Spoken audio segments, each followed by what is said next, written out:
नाज़रीन, भारत पाकिस्तान से कितना डरा हुआ है, कश्मीरियों से कितना डरा हुआ है, जरा मुलाहिजा कीजिए। 22 दिसंबर को नरेंद्र मोदी दिल्ली में मौजूद रामलीला ग्राउंड में रैली से खिताब करेंगे। राह ने मुकम्मल तौर पर मोदी और उसकी सिक्योरिटी पर मामूर लोगों को अलर्ट जारी कर दिया है कि पाकिस्तान से कुछ लोग आए हैं मोदी को टारगेट करने के लिए। आपको बता दें कि राह ने पूरे मुल्क में एक मरतबा फिर तहलका मचाया है, अपने ही लोगों को खौफजदा कर रही है कि 22 दिसंबर को मोदी को निशाना बनाया जा सकता है। भारतीय राह कितनी बुखलाहट का शिकार है, ये दावा करती है कि पाकिस्तान की जानिब से मोदी को टारगेट करने के लिए बहुत सारे जैशे मोहम्मद के कारिंदे भारत के अंदर मौजूद हैं, दिल्ली के रामलीला ग्राउंड के अंदर मौजूद होंगे और दिल्ली के अंदर मोदी की रैली को टारगेट कर सकते हैं। इसके साथ साथ राह ने मोदी के लिए और उसकी सिक्योरिटी पर मामूर लोगों के लिए गाइडलाइन भी जारी कर दी है। भारतीय एजेंसियों का यह मानना है कि 5 अगस्त को कश्मीर की स्पेशल स्टेटस खत्म करने, 12 नवंबर को जो बाबरी मस्जिद का फैसला आया है उसको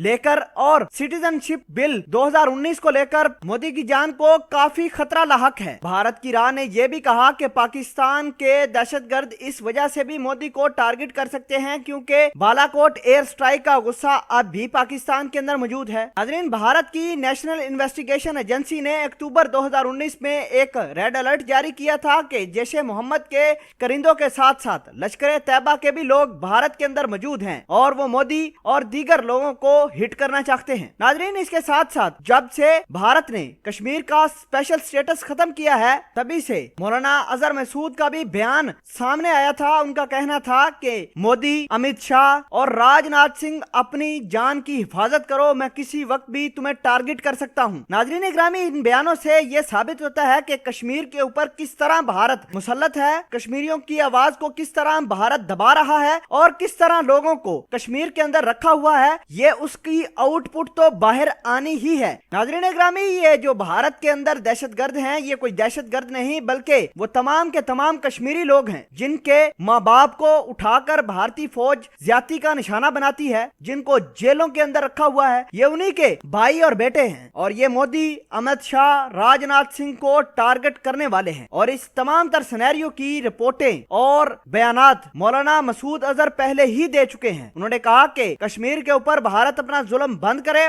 वरना भारत को हिट किया जाएगा। इस तमाम तर सिनेरियो को देखते हुए मोदी की सिक्योरिटी को हाई अलर्ट किया गया है और बहुत सारी गाइडलाइन मोदी के लिए भी दी गई हैं सिक्योरिटी एजेंसियों की जानिब से। अब देखना होगा कि मोदी और इसके लोग किस तरह कश्मीरियों को फेस कर सकते हैं, क्योंकि ये कोई दहशतगर्द नहीं बल्कि वही लोग हैं जिन पर भारत की फौज, मोदी और इसकी कैबिनेट मुख्तलिफ कवानीन लाकर इन पर जुल्म करती है।